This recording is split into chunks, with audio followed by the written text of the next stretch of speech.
Today I will be going over a summary of my highlights as well as one hiccup that has been making waves recently, and I managed to avoid it. To give you a little bit of context, I bought the iPhone 14 Pro with 128GB in the space black color. I'm super pleased with my choice. The size has been perfect for me when using it every day. To be honest, I used to always go for the bigger screen in the past, but the Max just felt like a brick. The main reason I made this switch is because I don't use my phone for consumption as much as I used to. So the bigger screen would maybe just act like a bigger viewfinder when shooting some photos. Shifting gears a little bit, let's talk about the game changer, the real spotlight on this phone, on the front, right in front of you. But hold up, I'm not talking about the dynamic island. Sure, from the beginning it was really hype and really cool, but then it just became an old party trick, and it's just lost its charm compared to genuine functionality, because the only thing I actually use it for is switching between music tracks. And I know I say this every time I review any kind of product, but the screen is pretty much the most important part for me,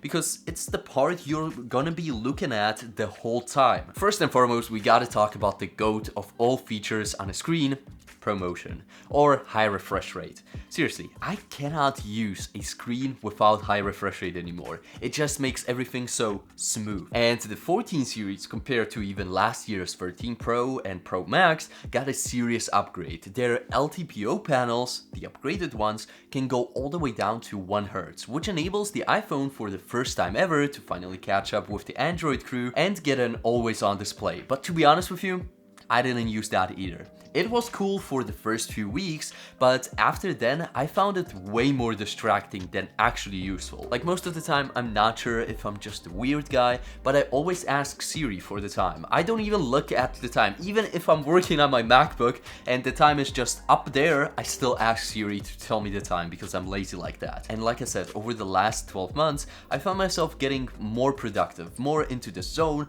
of actually doing things. And the always on display was just sitting there and just looking at me like, oh, you want to touch me, you want to go on Instagram. It just didn't make sense for me to actually continue using it because it was just downing my productivity. Two other things that I didn't really think about when I was going into the purchase of a new iPhone was, number one, the brightness of the screen, because I thought that, oh, it has 2000 nits, but that's with like full HDR and in bright sunlight, and then it's gonna probably dim.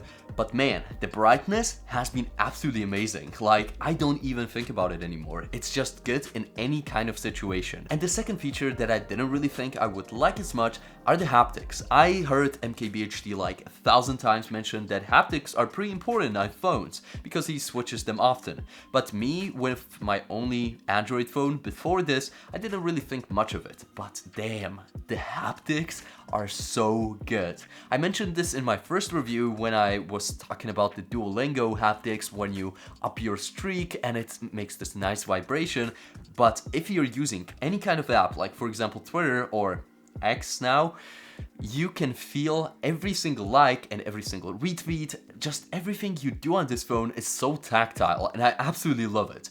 Every other phone just feels kind of dead. Also, I should talk about the performance of the A16 Bionic chip, but I'm not going to bore you with numbers because I haven't benchmarked the phone at all because it was going fluently the whole year. I could always count on my phone to do a good job, never to let me down. And as the software side goes, since it's kind of related to performance, I got some bugs at the beginning of my usage when the phone came out because, well, it was a new phone, it had the dynamic island, and the dynamic island just used to like teleport all over the screen, but they quickly fixed that like after a few weeks. Then it was a nice period of no bugs whatsoever, and now suddenly I'm getting a ton of bugs. But then again, I installed the new like iOS 17 beta, which is a beta, so it's gonna have some bugs, but it's worth it in my opinion to actually upgrade to it, get the software just a little bit in front of everyone else who is going to get it in September when the 15 Pro gets announced, because we nerds need to be kind of in front of the regular people.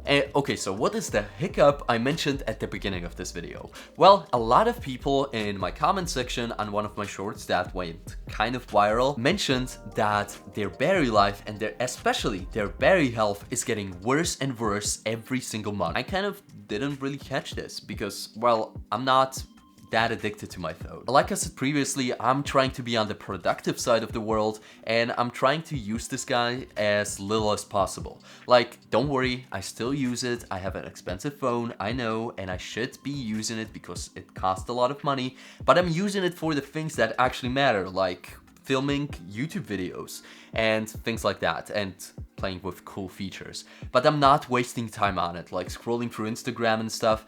And I think this is the main reason why a lot of people actually had problems with the battery life on this phone. Because, well, if you scroll Instagram like 10 hours a day, and I'm not joking, like 15 people said this in the comment section. They were like, oh, I'm just having a screen time of 11 hours and 10 of those are Instagram.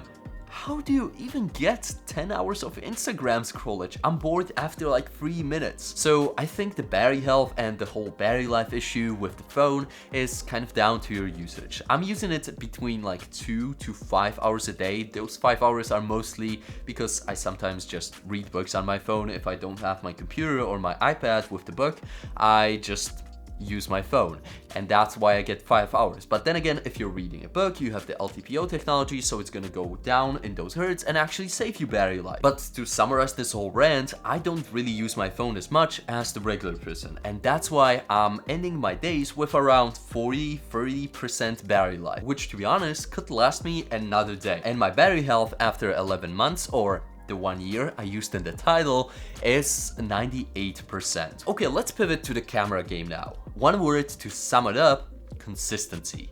There isn't a better camera for consistency than the iPhone 14 Pros. Seriously, if you're trying to do anything, especially for social media, the iPhone 14 Pro's camera is going to be your best bet.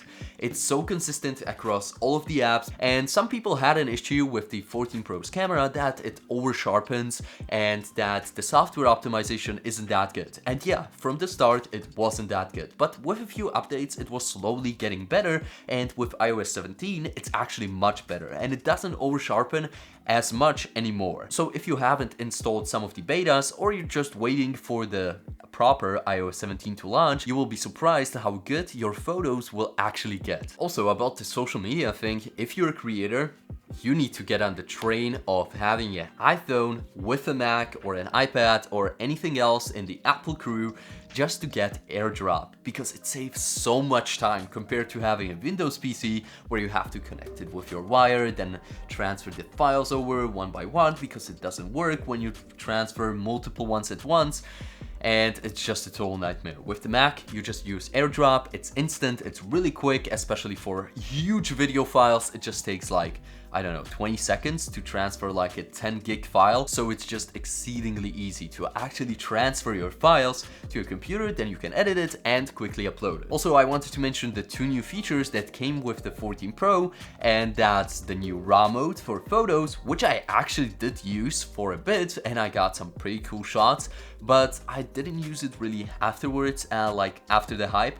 I saw a lot of people using this still for their like regular shots, but I wasn't really comfortable just shooting pretty much anything because I don't have that much interesting stuff in my life to actually shoot with a camera. And if I was going for a specific shoot, like shooting a car or something, I just brought my big camera with me, which just has better quality than any kind of smartphone could have. And the second new feature that got announced with the 14 Pro is action mode, and I just didn't use this at all. Like, I used it for the review to really try it out, but ever since then, I literally didn't use it once because the stabilization in the default like video app is so good.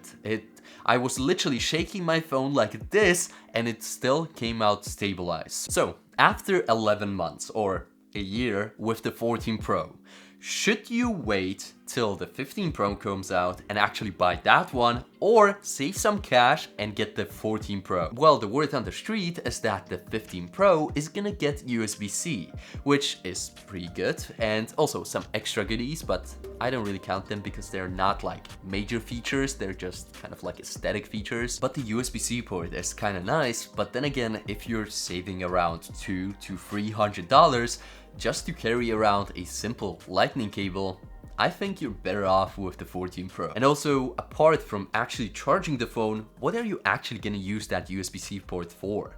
Because, well, AirDrop is just way quicker, way better than any cable ever could be. So my take, as I mentioned, just save the cash and buy your mom something nice for her birthday.